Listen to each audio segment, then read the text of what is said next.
வணக்கம். 48 மணி நேரத்தில் ஸ்டாலின் அவர்களது கதை முடிகிறதா? வெளியான தகவலால் பரபரப்பு. நண்பர்களை, இந்த வீடியோவிற்கு மட்டும் ஒரே ஒரு லைக், சப்ஸ்கிரைப் பண்ணிருங்க. திராவிட முன்னேற்ற கழகத்தின் ஆட்சி முழுவதுமாக கலைக்கப்பட்டு தாவேகாவின் ஆட்சி 80 நாட்கள் நடைபெற்று கொண்டிருக்கிறது. இந்த 80 நாட்களையும் திமுகவின் 5 ஆண்டுகளையும் ஒப்பிட்டு பார்க்கும் பொழுது தமிழக மக்கள் முதல்வர் விஜய் அவர்களது ஆட்சியே சிறப்பாக செயல்படுகிறார்கள் என்பதையும் தெளிவாக சட்டப்பேரவையில் இன்று சபாநாயகர் அவர்களே தெரிவித்துள்ளார். அது மட்டுமல்ல, திமுகவின் சிட்டிங் எம்எல்ஏக்கள் தற்பொழுது திமுகவில் இருந்து வெளியேறக்கூடிய நாள் வெகு தூரம் இல்லை. ஏனென்றால் திமுகவின் வேட்பாளராக இருக்கக்கூடியவர்கள் கட்சியில் வேட்பாளராக நியமிக்கப்படுவதற்கு பல கோடிகளை திமுகவின் தலைமைக்கு ஒதுக்க வேண்டும்.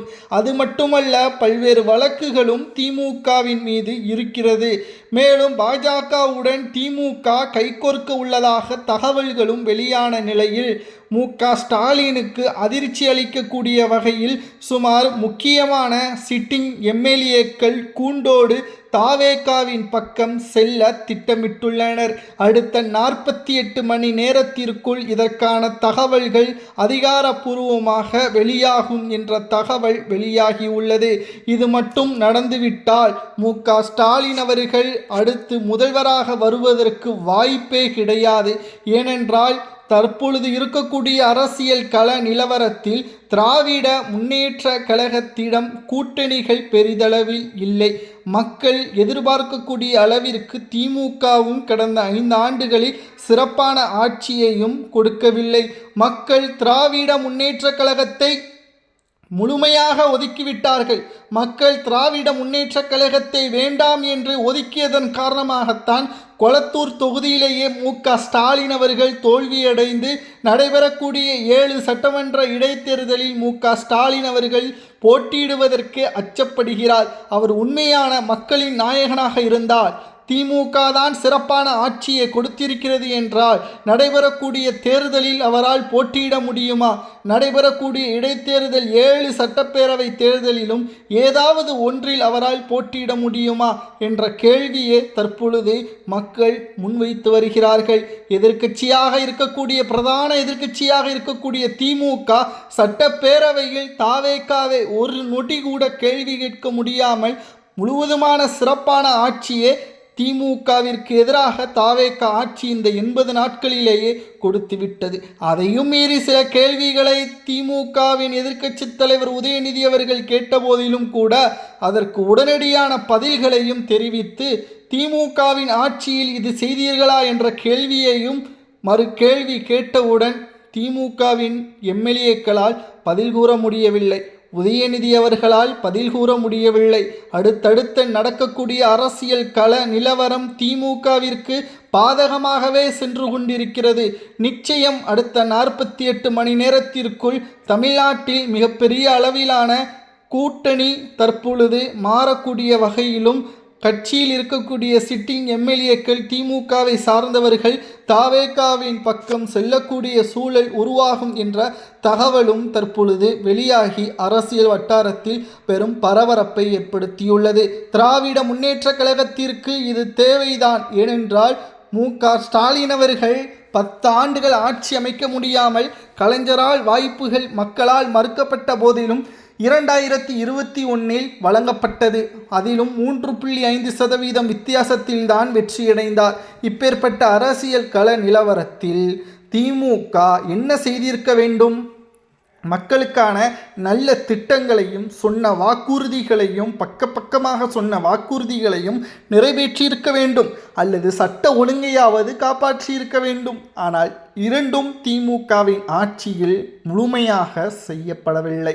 சட்ட ஒழுங்கு திமுகவின் ஆட்சியில் மிகவும் மோசமாக அண்ணா பல்கலைக்கழக மாணவி விவகாரம், குழந்தைகள், சிறுவர்கள், பெரியவர்கள் என்று மிகவும் மோசமான முறையில் கெட்ட பழக்கத்திற்கு ஆளாவதும் திமுகவின் ஆட்சியில் காவல்துறையினர் நடவடிக்கை எடுக்க முடியாமல் திமுகவின் நிர்வாகிகளால் கட்டப்பட்டு இருந்ததும் நாம் பார்த்து கொண்டுதானே இருந்தோம். ஆனால் இப்பொழுது இருக்கக்கூடிய அரசியல் கள நிலவரம் அடுத்த 25 ஆண்டுகள் தாவேக்காவே ஆட்சியில் இருக்கக்கூடிய நிலவரமாக இருப்பதால் இனியும் நாம் திமுகவிடம் மாதம் பணத்தை கொடுக்க வேண்டிய அவசியம் இல்லை. ராஜினாமா செய்து தாவேக்காவின் பக்கம் போனால் நடைபெறக்கூடிய இடைத்தேர்தல் வாய்ப்புகள் வழங்கப்படலாம், வாரிய பதவி வழங்கப்படலாம் என்ற தகவலும் தற்பொழுது கிடைக்கப்பெற்றுள்ளது. இதற்கு திமுகவின் எம்எல்ஏக்கள் அப்படி யாரெல்லாம் செல்லப் போகிறார்கள்? அதாவது திமுகவின் எம்எல்ஏக்களை பொறுத்தளவிற்கு பெரும்பான்மையானவர்கள் மு.க.ஸ்டாலினுக்கு கட்டுப்பட்டுத்தான் இருந்தார்கள். ஆனால் திமுகவின் தலைமை அந்த ஒட்டுமொத்த எம்எல்ஏக்களையும் பாதுகாத்ததா? கிடையாது. கட்சியின் நிதியிலிருந்து அவர்களுக்கு செலவழித்து வெற்றியடைய வைத்ததா? கிடையாது.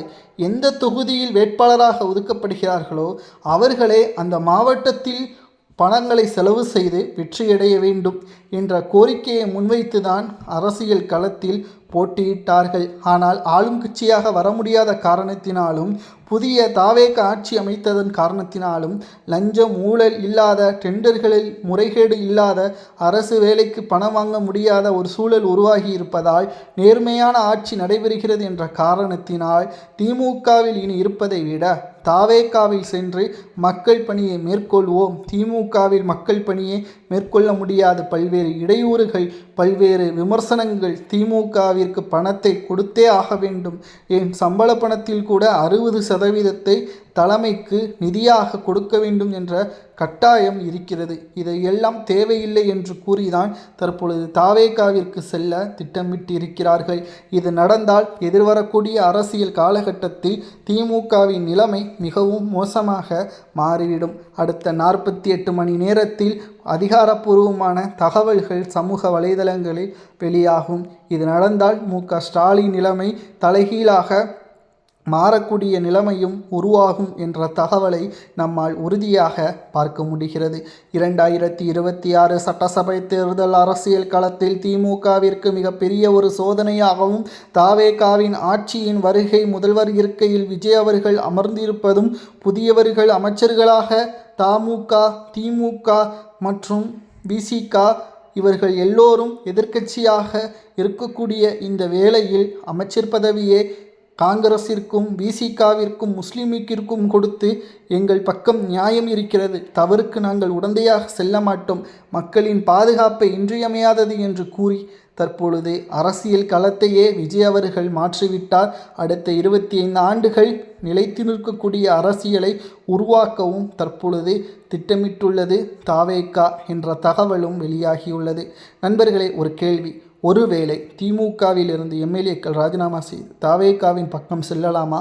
அதற்கு முதல்வர் விஜய் அவர்கள் அனுமதிக்கலாமா என்பதை கமெண்ட் வாயிலாக கூறுங்கள். இதுபோன்ற செய்திகளை தெரிந்து கொள்ள லைக், சப்ஸ்கிரைப் பண்ணிருங்க. நன்றி, வணக்கம்.